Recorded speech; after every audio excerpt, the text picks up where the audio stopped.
So if you have chronic fatigue, long COVID, or mast cell activation syndrome, and you're looking for help, check us out at energymdmethod.com. We have a program for almost every single budget, and we're here to help.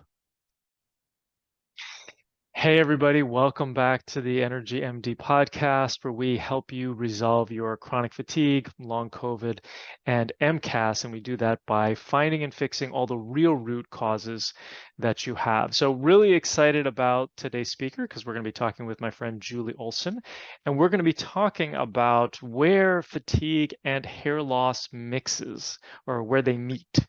And we're going to dive into that in just a minute. But let's learn a little bit about Julie first. So Julie has a number of different letters after her name. She's a triple certified nutritionist and functional medicine expert. She's recognized as a top 20 expert in the health and wellness space by the Los Angeles Tribune magazine.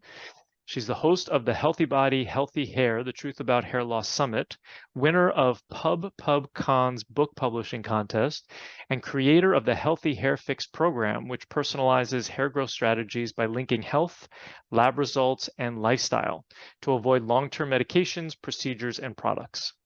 Julie's mission is to help women worldwide restore their health, hope, and hair naturally so they look and feel their absolute best. Julie, thanks so much for joining me today.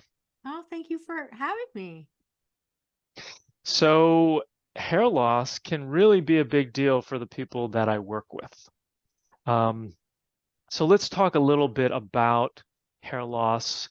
And I guess where's the best place to start here? I guess what is hair loss? I guess we can start there. Well, there's different types of hair loss. There's the autoimmune hair loss, and that usually presents in coin-sized bald spots. That's how it starts, and then it just goes all over. And then there's diffuse hair loss. That's more, pattern baldness, female, male pattern baldness. And some, some are autoimmune, some are driven by hormonal, some are more genetic. But some of the new research, which I really love, and I think we'll dive into today, is there's a scalp hair follicle microbiome they discovered, and they accidentally, when they did some studies on these subjects that were losing hair, two of them had alopecia universalis. They lost hair over their entire body. And they were sick with some other issues. So they had a fecal microbial transplant, and they grew back their hair. Wow. So that is showing the value of gut health for hair health. That's some new research. And also the fact that our scalp hair follicles require an enormous amount of energy, not only from our nutrients, but from ATP or mitochondria. And unfortunately, since it's not a vital organ, when we're ill or fatigued or whatever is going on, our nutrients and that energy gets to our scalp last. It's the last one to get the love. So it's tricky. And when you're fatigued, you're not going to get up and move like maybe you should. And that also is going to play a role because you need that circulation and the nutrients getting to your scalp. So I just gave a lot of information right there. No, that was great. I mean, it's really complex. And that's what I see as well. It's like sometimes you can just give somebody thyroid and it really helps with their hair loss, but oftentimes it's a lot more of these different components. I mean, you talked about genetic, hormonal, there's the autoimmune component as well. Which one would you say is like the most common cause that you see for hair loss? Okay, well, I'm going to break that down because there's over 50 causes. But Nice. Evan, I put them into four functional root causes. That's inflammatory, hormonal, stress-induced, and digestive. And this is a bit of a matrix because your hormones are going to get off, if your digestion is off, if you're not absorbing nutrients, and you might not be absorbing nutrients because you're stressed. And if you're stressed, it prematurely puts you into the telogen resting phase of hair growth. So your hair won't grow, and it can damage hair follicles. And, they all work together, and the inflammation just wreaks havoc on your scalp. It's really hard to grow your hair with chronic inflammation. Hmm. So, and you said telogen? Telogen. So there's a couple of phases of hair growth. There's the first one is antigen. That's the growing phase, and that lasts from anywhere from 2 to 7 years. And then the catagen phase, which is more of the short phase that lasts about 10 days. And that's where the hair follicle can shrink and detaches from the dermal, from the follicle, and it just regenerates. And then a lot of charts just have the 3 phases, and then they skip to the telogen phase. But there's a 4th phase, that the shedding phase. They call it the exogen phase, and that represents the period from when a resting hair reaches its like terminal position in the follicle, when it finally detaches, and the rest of the hair is gradually loosened, resulting in the shedding of the hair. So it's interesting because people don't realize, when they do like a detox program with you, or a program with any practitioner, and they go for the they Herxheimer reaction, they Herx, where basically they get worse before they get better. Well, that's the same thing with hair loss. If you did my program or someone else's program, you can often be losing a lot of hair because it's shedding out all those that have detached anyway, to make Oh. room for the new growth. And that's really tricky because people get really frustrated in that phase.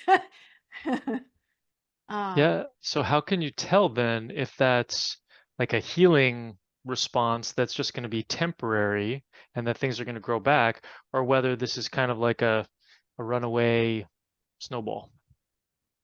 Well, that's why it's really important before you start any program to determine what functional type of hair loss you have,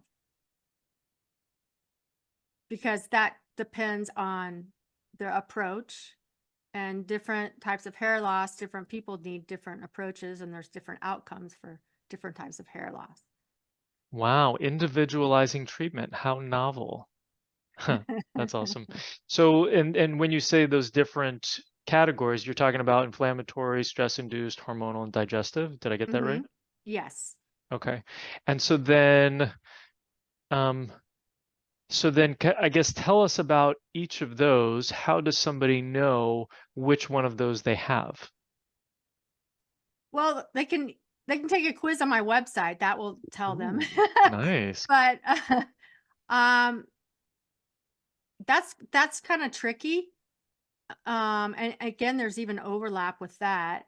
Um but at the end of the day, if you're experiencing any of those, you're going to have hair loss. And if you don't fix them all, you're going to continue to have hair loss. It's almost like that three-legged stool you talked about. One can't stand without the other. Mhm. And I mean, going back to nutrients and nutrition and digestion, I mean, a lot of these women that come to me, they're eating great, but they're not absorbing. Once you do some functional labs, they're not absorbing. And and some of it goes back to some stress they hadn't resolved. And or it can be something like candida, parasites, which are nutrient pirates. um of course, high DHT is more implicated in male hair loss, the hormonal, but that often gets elevated because of lifestyle choices and low protein intake, or maybe they're not absorbing their protein. And even a vegan and a vegetarian diet is really difficult to grow hair because you're not getting those branch chain and essential amino acids that are so necessary for hair growth. Mm. I mean, our hair is basically made out of protein. They call it keratin. So even people that go on those crash diets, they're gonna have hair loss. It's rampant. Even those bodybuilders, that starve themselves and dehydrate themselves before competitions and so forth, they struggle with hair loss. And I mean, the gamut, heavy metals, mast cell activation is a huge one. Mm. Huge one. Viruses, the COVID shed, Epstein-Barr virus, a lot of, just underlying infections that just wreak havoc on your system. Certain medications, detoxification issues. Maybe you're having methylation issues. You're having a fatty acid imbalance. So this is Maybe, the I mean, it just goes on and on.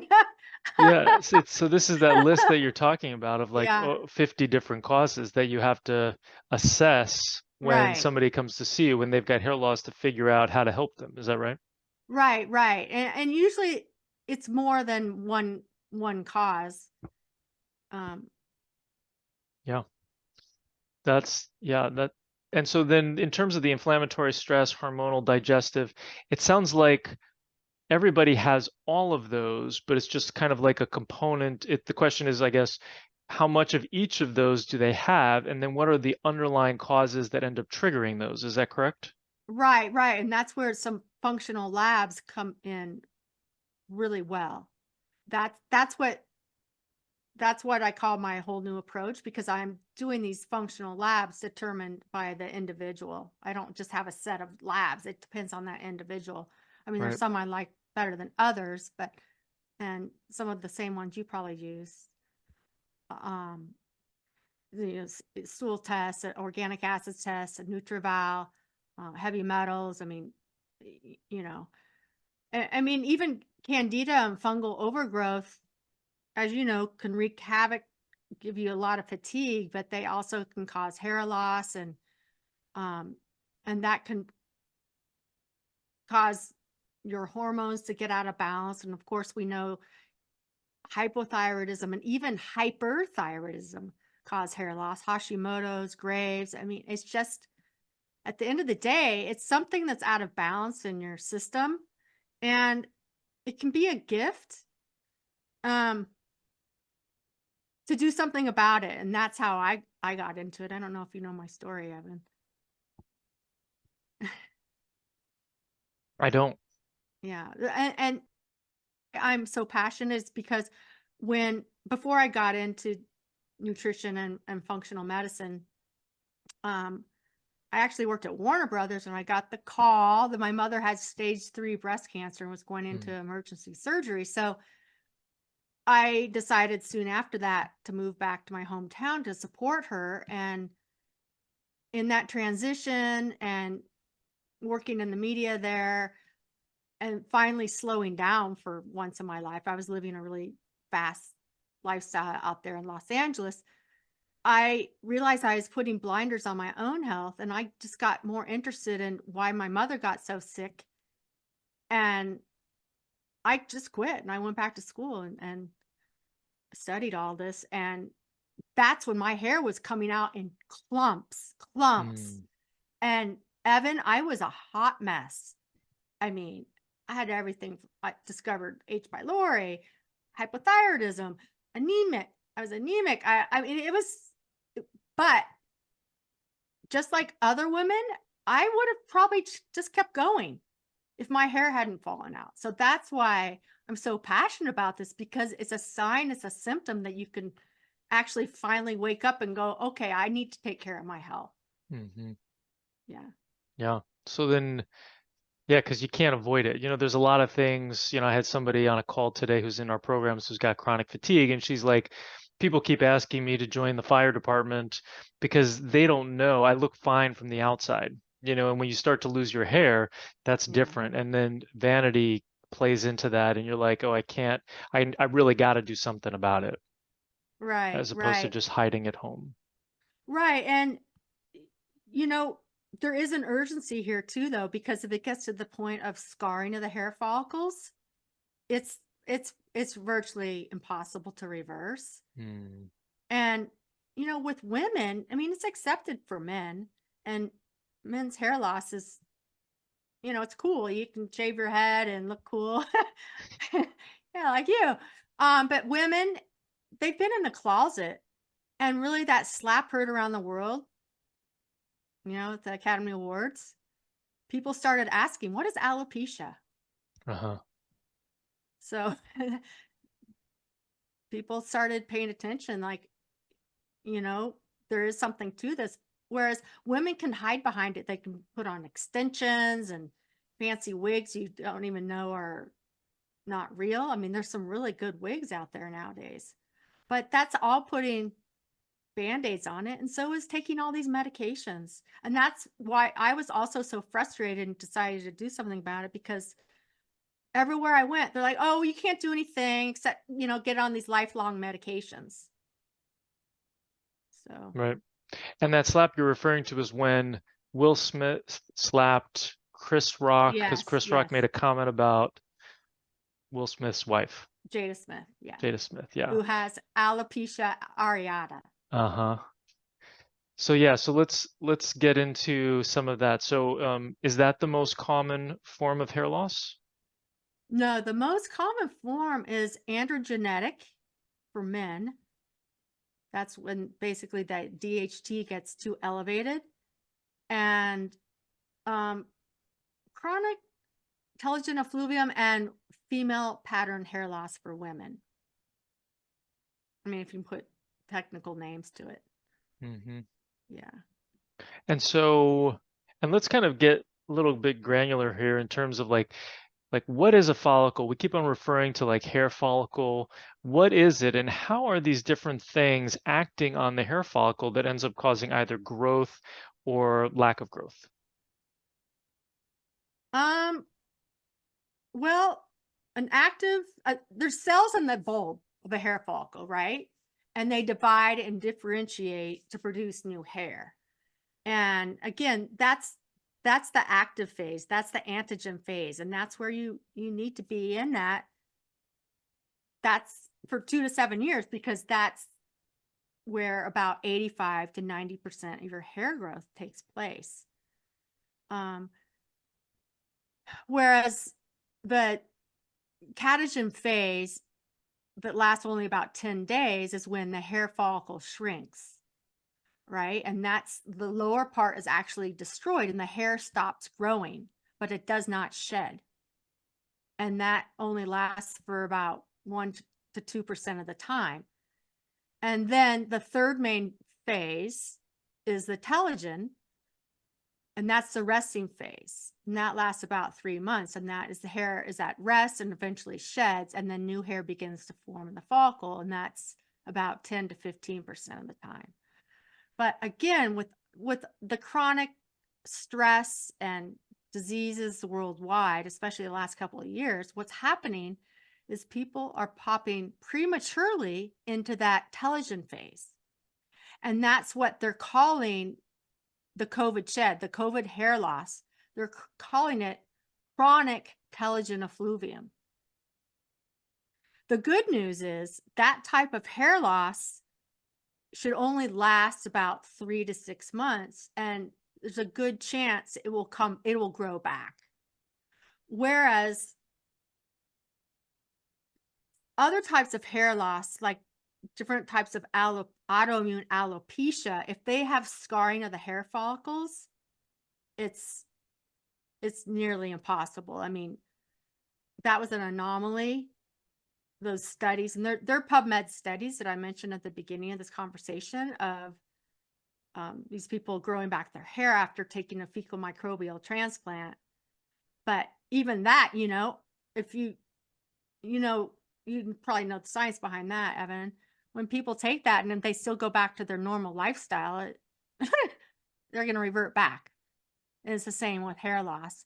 And also with hair loss, it comes to the point where it gets miniaturized. They call it miniaturization. And your hair's still growing, but your follicle shrinks so much. That's more in the catagen phase, but that can often just last too long. And that can also cause scarring. And you just don't, us women, And so the avoid scarring is coming from the immune system acting on or attacking the hair follicle as an autoimmune process. Is that correct? Yes, and then that's part of it. But for instance, in the COVID and with viruses and kind of probably a lot of conditions you deal with, it's the interferons. What happens is what happens exactly is that it's like this cytokine storm, right? And then whereas our defense mechanisms, the interferons, are critical for fighting infections, their presence starts the onset of hair loss. And but what really triggers it is not only these interferons, but the cumulative effect of inflammation and the immune activation that disturbs the hair follicles. Does that make sense? Yes. Okay.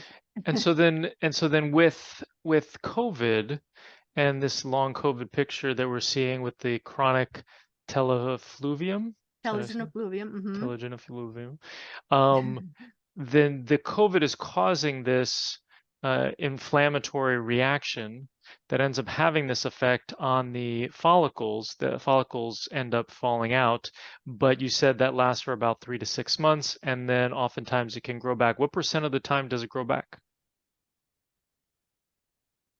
um, you know, Approximate. I would say about, gosh, that's a really good question. I think I haven't come across studies saying that it doesn't grow back. So I think probably like 80% or so grow back. Okay. I don't know. I'm just pulling numbers out of the hat, but I haven't come No worries. across a lot of studies saying that it doesn't grow back. I've come across a lot more saying that it will grow back as long as, you get your health in line. So it seems like so the people that you're working with who have COVID and they end up losing their hair, it sounds like, I mean, you're going to go through your process and you're going to figure out what's going on and fix it, and they'll probably get their hair back faster than if they did nothing.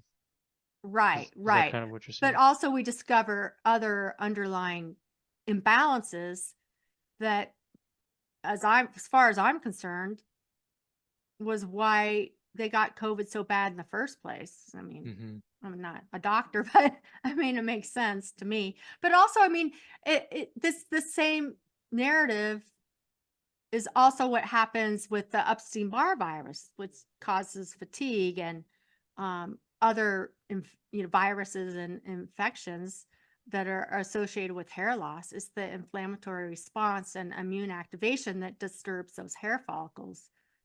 And that was part of my problem too. I had really bad Epstein-Barr virus.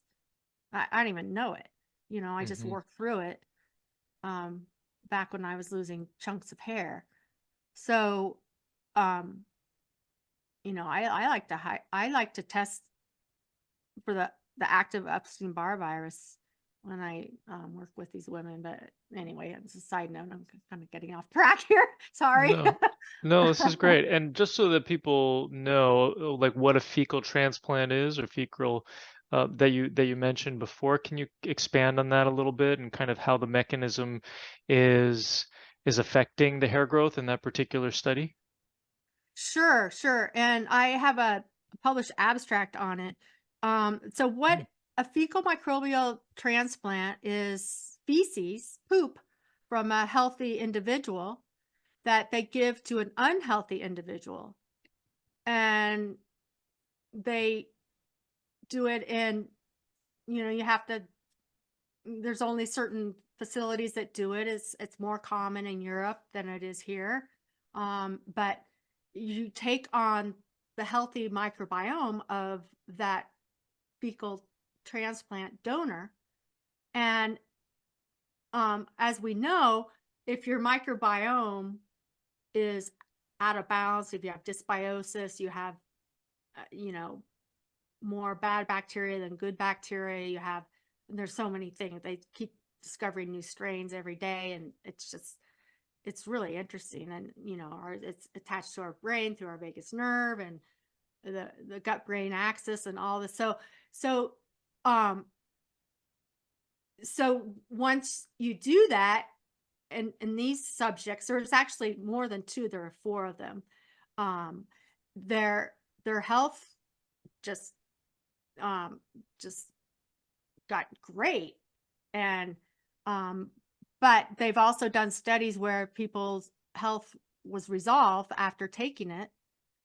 Mostly it was done initially for C. diff.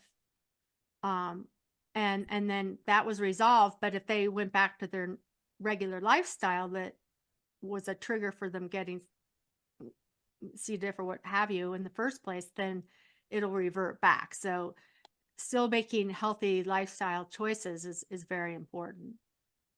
Yeah, and I think one of the things that people don't realize is that what they eat really has a direct translation into the bugs that they have in their gut, and that the bugs in the gut end up talking to the immune system, of which 80% is in the gut itself. And so then the good bugs in the gut can now talk to the immune system and say, hey, don't be so inflammatory, don't be autoimmune, and then they can kind of shut that down, relax that, and then stop attacking the hair follicles in this particular case. So yeah, very important point. So then in terms of the, so that's like kind of the gut hair connection. Well, right. But it's also evidence that if their gut is so out of balance, they're going to have a really difficult time absorbing nutrients. Right. Yeah. And then anything they do absorb is going to go to their vital organs. So their hair is going to be neglected. And right. It's like a second-class citizen. right. Yeah. Yeah. The poor hair follicles. So then do you find that if somebody got their hair loss from COVID, that addressing COVID directly is the fastest way to get their hair back, or what do you find is like the fastest way back?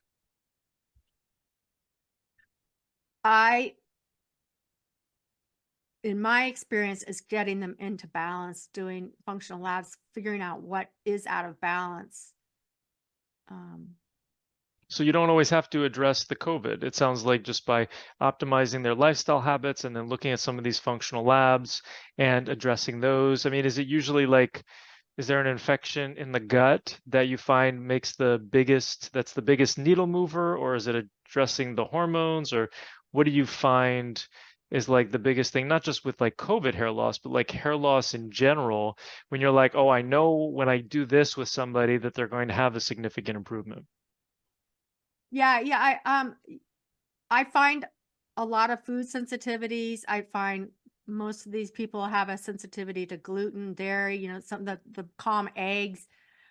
Taking some of those common food sensitivities out of their diet, and the nightshades. So I put them on a 12-week food plan that is anti-inflammatory, modulates inflammation. And it's really, I mean, yeah, it can move the needle just with that. But balancing out everything else, and depending on what I find in those labs, depends on what supplements they need to be on or not. What Right. needs to be removed first, you first need to remove the parasites, and then get the gut optimized and get rid of the candida, and then remove the toxins if they have those. I do it systematically. But because at the beginning, they're not going to absorb those supplements anyway until they get into better balance. At least that's my experience. Yeah. And so it sounds like it's different for everybody. It's not like you do, I mean, you talked about diet and doing like a food elimination diet, and that helps to quiet down the immune system, and then you have less autoimmunity, less inflammation. It sounds like that's helpful. But then it sounds like everybody's got a different combination of causes. So it's not like, oh, when I go after yeast, I notice that that's like the biggest needle mover as opposed to like going after parasites. Well, I'll go after both if they have both. Yeah, and but mast cell activation, I'm finding on the stool tests a couple of markers that are also associated with mast cell activation. I'm finding that in a ton of these women. So, and that's Yeah. indicating histamine activity. So these are all different components of the immune system that are inflammatory. So it's telling us, yes, there's inflammation happening in the body, and inflammation is associated with hair loss. Not always, but in this particular case with the people that you see, when they have hair loss, you know they have inflammation. You know that their hormones are probably off. You know that they've got all these different underlying causes which are Hmm. causing the immune system to be dysfunctional. Is that fair to say? Yes, yes. Okay. Yeah. And so then, so we've kind of talked about a number of these different causes. What is happening? You know, there's been times where I'm working with somebody and I start to give them either adrenal support or sex hormone support, and all of a sudden they start losing their hair. And it makes me think, well, it's probably because, you know, we've got that stool of like the adrenals, the thyroid, and the sex hormones. And by replacing these other things, it's putting more stress on the thyroid, and then they're having more hair loss. What do you think is happening in situations like that? That makes a lot of sense. Um, it, you, the other two legs got more love than the one that they didn't, and so they can't support each other if they don't have all of them. Yeah. Yeah. And and so do you find that if you are going to replace hormones, that you have to do them in a certain order in order to avoid additional hair loss? Um, that's a great question. I find it depends on the situation and the person. I go for the gut first. I try to get the gut balanced out as best first because the hormones are created in the gut anyway. And then I'll look closer at the hormones. I mean, initially I'll do a hor- hormone panel and a thyroid panel and iron, I'll look at everything, but I try to do it systematically. Excellent. And do you find that, you know, a lot of the people that I see, they've been working on, you know, healing their gut for years. You know, they've done food elimination diets and taken different digestive enzymes and HCl and this, that, and the other thing. And I find that part of the reason why they're not better, and this is kind of heresy, is, you know, if I tell people, you know, it's not in the gut, but oftentimes if you have heavy metals, chemicals, molds, infections, and trauma that haven't been addressed yet, you can keep replacing and working on the gut till the cows come home, but you're not I going to be totally successful. agree with You know? you. I totally agree with you. And I feel bad, but Evan, when I get these women, in fact, I just got one recently. She had 8 mercury fillings, and I'm like, I can't start working with you until you get those out because I can't detox her properly. Right, I mean, I feel bad, but it's on my form and everything. And it's just, you know, and they don't get it. A lot of them, they just don't understand how that has anything to do with their hair loss and their health. right, Um, but it does. And the mold, and, a lot of people are exposed to mold every day and they have no idea of it. That plays havoc on your hair and health. right. Yeah, Yeah. it's this combination of all these things that are in our body that aren't supposed to be there that end up triggering the immune system to do all sorts of wacky things that it's not supposed to be doing. Yeah. Yeah. Brilliant. Well, where can people go to learn more about you? We're going to drop the links that you provided us, so julieolson.com and Fortitude Functional Nutrition. Are those the best links? Sure. Sure. And then you have a free gift for our audience, which we'll drop a link down below, which is the roadmap to healthy hair. Right. And in that roadmap, there's a link to some free recipes and some other goodies too. So Nice. yeah. Yeah, that's awesome. Well, wonderful. Last question is, what is one practical thing that people can take away from this right now and do to take care of their hair loss or take a step towards resolving their hair loss? There's hope. There's hope and you can do it.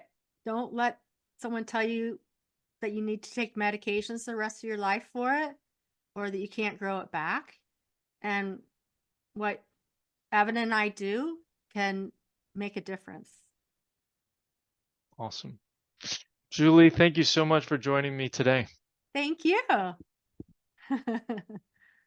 So if you have chronic fatigue, long COVID, or mast cell activation syndrome and you're looking for help, check us out at energymdmethod.com. We have a program for almost every single budget, and we're here to help. I hope you learned something on today's podcast. If you did, please share it with your friends and family and leave us a 5-star review on iTunes. It's really helpful for getting this information out to more people who desperately need it. Sharing all the experts I know and love and the powerful tips I have is one of my absolute favorite things to do. Thanks for being part of my community.